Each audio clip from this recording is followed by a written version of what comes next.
बच्चों, आज कक्षा 9 के हिंदी में हम पढ़ेंगे रहीमदास का जीवन परिचय। ये भाग 7 है। भाग 6 में आपने पढ़ा था जो प्रभु जी तुम चंदन हम पानी रैदास कवि की रचना को आपने पढ़ा था। और भाग 7 में हम पढ़ेंगे रहीमदास जी का जीवन परिचय। आइए देखते हैं रहीमदास जी का जीवन परिचय। इनका देखिए पूरा नाम था अब्दुल रहीम खान खाना।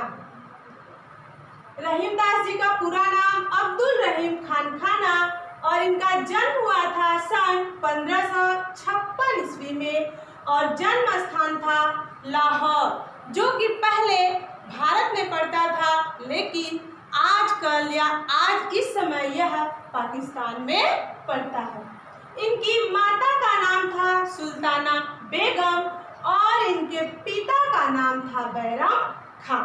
इनके पिता यानी बैरम खां अकबर के संरक्षक थे और जब इनकी मृत्यु हो गई यानी इनके पिता की मृत्यु हो गई, तब रहीमदास जी के पूरे जीवन की कार्यभार अकबर के ऊपर ही आ गया और अकबर ने ही इनकी शिक्षा दीक्षा का पूरा प्रबंध किया। इन्होंने स्वयं से यानी रहीमदास जी ने स्वयं से हिंदी, संस्कृत, अरबी, तुर्की आदि भाषाओं का ज्ञान प्राप्त कर लिया था। इनकी देखिए आजीविका का मुख्य स्रोत था विभिन्न रियायतों के दीवान, यानी अकबर के दरबार में रहते हुए इन्हें कई छोटे छोटे राज्य इनको सौंप दिए गए थे, जो कि वहाँ का देख रेख पूरा इनको करना होता था और वहीं से जो धन इकट्ठा होते थे उससे इनकी जो जीवन थी या आजीविका थी वह चलती थी।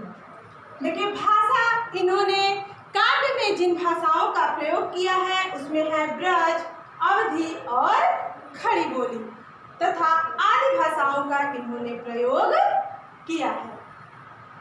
कृतियां इनकी रचनाएं इन्होंने लिखा है बरबर नायिका भेद, श्रृंगार सोरठा, मदनाष्ट, रहीम सतसई, रास पंचाध्यायी, रहीम रत्नावली आदि, यानी इतनी रचनाओं का इन्होंने कृतियों का रचना इन्होंने किया है।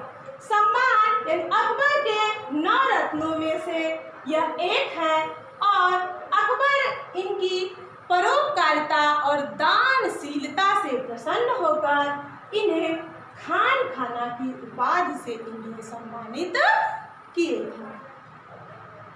इनका देखिए स्थान भक्तिकालीन हिंदी साहित्य में रहीम का स्थान महत्वपूर्ण है। निधन 1627 ईस्वी में इनका हो गया था। ऐसा कहा जाता है कि जब अकबर की मृत्यु हो गई तो उनके पुत्र जहांगीर ने इन्हें नजरबंद कर लिया और नजरबंद करने के बाद इनका जो पूरा जीवन था वह अत्यंत ही कष्ट में बीता और कष्ट में बीतने के कारण 1627 ईस्वी में इनका निधन हो गया। यह था रहीमदास जी का जीवन परिचय और अगले भाग में हम पढ़ेंगे इनकी रचनाओं को। तब तक के लिए धन्यवाद।